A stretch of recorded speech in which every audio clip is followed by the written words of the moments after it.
ನಮಸ್ಕಾರ friends, trending ಸ್ಯಾಂಡಲ್ವುಡ್ಗೆ ನಿಮಗೆಲ್ಲ ಸ್ವಾಗತ. ಕನ್ನಡ ಬಿಗ್ ಬಾಸ್ ಸೀಸನ್ 12ರಲ್ಲಿ ಈ ವಾರ ರಾಶಿಕಾ ಶೆಟ್ಟಿ ಮತ್ತು ರಕ್ಷಿತಾ ಶೆಟ್ಟಿ ಅವರ ಮಧ್ಯ ಹಲವಾರು ಬಾರಿ ಹಣಾಹಣಿಗಳು ಏರ್ಪಟ್ಟಿದ್ದು, ಪ್ರತಿ ಬಾರಿ ರಾಶಿಕಾ ಶೆಟ್ಟಿ ಅವರ ಬೇರೆಯವರ ಮೇಲಿನ ಡಿಪೆಂಡೆಂಟ್ ಆಟನ ಖಂಡಿಸಿ ಅವರನ್ನು ಮಣಿಸಿರೋದು ಉಡುಪಿಯ ಮೀನಿನ ಹುಡುಗಿ ರೆಬೆಲ್ ಕಿಡ್ ರಕ್ಷಿತಾ ಶೆಟ್ಟಿ ಅವರು.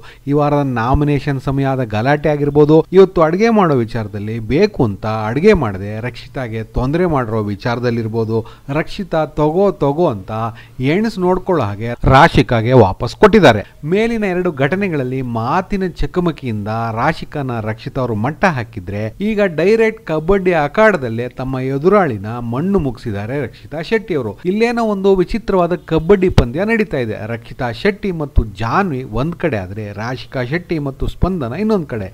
ರಕ್ಷಿತಾ ಮತ್ತು ಜಾನ್ವಿ ಒಂದು ಜಾಕೆಟ್ ತರ ಹಾಕೊಂಡಿದ್ದಾರೆ. ಆ ಜಾಕೆಟ್ ನ ಕಿತ್ಕೊಂಡು ಹೋಗ್ಬೇಕಾಗಿರೋದು ರಾಶಿಕಾ ಆಗಿದ್ರೆ, ಅವರು ಜಾಕೆಟ್ ಕಿತ್ಕೊಂಡು ಹೋಗೋ ಅಷ್ಟರಲ್ಲಿ ಅವ್ರನ್ನ ಲಾಕ್ ಮಾಡ್ಕೋಬೇಕಾಗಿರೋದು ರಕ್ಷಿತಾ ಮತ್ತು ಜಾನ್ವಿ ಅವರ ಕೆಲಸ.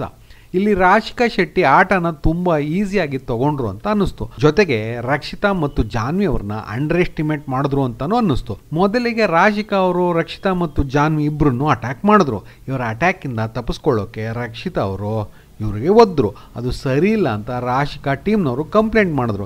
ಇಲ್ಲಿ ರಿಷಾ ಗೌಡ ಹಾಗೂ ಅಶ್ವಿನಿ ಗೌಡ ಅವರು ಕಿರ್ಚ್ಕೊಳ್ಳೋದು ಕೇಳಿಸ್ಕೊಳ್ಳೋಕೆ ವೀಕ್ಷಕರಿಗೆ ಭಾರಿ ಕಷ್ಟ ಅಂತಾನೆ ಅನ್ಬಹುದು. ಅದರಲ್ಲೂ ರಿಷಾ ಗೌಡ ಅವರಂತೂ ತೀರಾ ಕರ್ಕಶ ಧ್ವನಿಯಿಂದ ಕಿರ್ಚೋದು ಕೇಳೋದಕ್ಕೆ ತೀರಾ ಇರಿಟೇಷನ್ ಆಗುತ್ತೆ.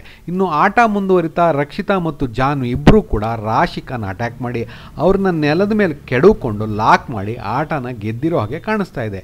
ಹಾಗಾಗಿ ಕಾರಣ ಇಲ್ಲದೆ ಹಾಗೆ ಸಾಧಿಸ್ತಾ ಇರೋ ರಾಶಿಕಾ ಶೆಟ್ಟಿ ಮೇಲೆ ಇದು ರಕ್ಷಿತಾ ಶೆಟ್ಟಿ ಅವರಿಗೆ ಸಿಗ್ತಿರೋ ಮತ್ತೊಂದು ದೊಡ್ಡ ಗೆಲುವು ಅಂತಾನೆ ಹೇಳ್ಬೋದು. ಮುಂದಿನ ವಿಡಿಯೋದಲ್ಲಿ ಸಿಗೋವರೆಗೂ ಬಾಯ್ ಫ್ರೆಂಡ್ಸ್.